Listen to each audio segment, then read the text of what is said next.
Hello friends, நம்ம லெமன்லாம் வாங்கிட்டு use பண்ணிட்டு அந்த தோலை நம்ம குப்பையில் தூக்கி போடுவோங்க. அந்த மாதிரி போடாமல் இந்த ஐடியாவை நீங்கள் ட்ரை பண்ணி பாருங்கள். ஸ்டவ் ஆன் பண்ணிட்டு ஒரு பாத்திரம் வச்சுக்கோங்க. 1/2 லிட்டர் தண்ணியை ஊற்றிட்டு இந்த லெமன் தோலையும் போட்டு ஒரு 5 நிமிஷம் நல்லா கொதிக்க விடுங்க. இந்த தோல் உள்ள எக்ஸன்ஸ்லாம் நல்லா இறங்கி ஆறினதுக்கப்புறம் ஒரு மிக்ஸி கப்பில் நம்ம இந்த தோலும் அதோட தண்ணியை ஊற்றி நல்லா பேஸ்ட்டாக அரைச்சிக்கோங்க. இந்த மாதிரி நல்லா பேஸ்ட்டாக அரைச்சதை ஒரு வடிகட்டி வச்சு நல்லா இந்த மாதிரி வடிகட்டி விட்டுக்குங்க. இதில் ஒரு ஸ்பூன் லிக்விடு நீங்கள் வீட்டில் யூஸ் பண்ண ஒரு ஸ்பூன் லிக்விடு, எந்த லிக்விடாக இருந்தாலும் போட்டுக்குங்க. ஒரு ஸ்பூன் ஆப்ப சோடா, இந்த சோடாவையும் போட்டு நல்லா இந்த அளவுக்கு நல்லா மிக்ஸ் ஆனதுக்கப்புறம் ஒரு பாட்டிலில் ஊற்றி நீங்கள் ஸ்டோர் பண்ணி வச்சுக்கோங்க. நீங்கள் இது 2 in 1 பர்பஸாக எல்லாத்துக்குமே நீங்கள் யூஸ் பண்ணிக்கலாங்க.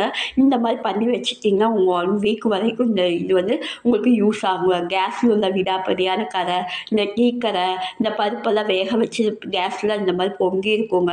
அதுக்கு இந்த லிக்விடை இந்த மாதிரி எல்லா பக்கமும் இந்த மாதிரி கொஞ்சம் கொஞ்சமாக ஊற்றிட்டு ஒரு ப்ரஷ்ஷை வச்சு இந்த மாதிரி லைட்டாக தேய்ச்சி விடுங்க. தேய்ச்சி விட்டு பாருங்கள், நீங்களே ஆச்சரியப்படுவீங்க. உங்கள் கேஸ் கண்ணாடி மாதிரி பலான்னு மின்னுங்க.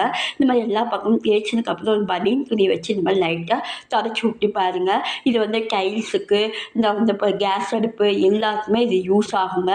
நீங்கள் பாத்திரம் லிக்விடாகவும் இது யூஸ் பண்ணிக்கலாங்க. நீங்கள் பாத்திரம் சோப்பு கூட இந்த லிக்விடை ஊற்றி நீங்கள் மிக்ஸ் பண்ணி பாத்திரமெல்லாம் கழுவிக்கலாங்க. மறக்காமல் என் சேனலை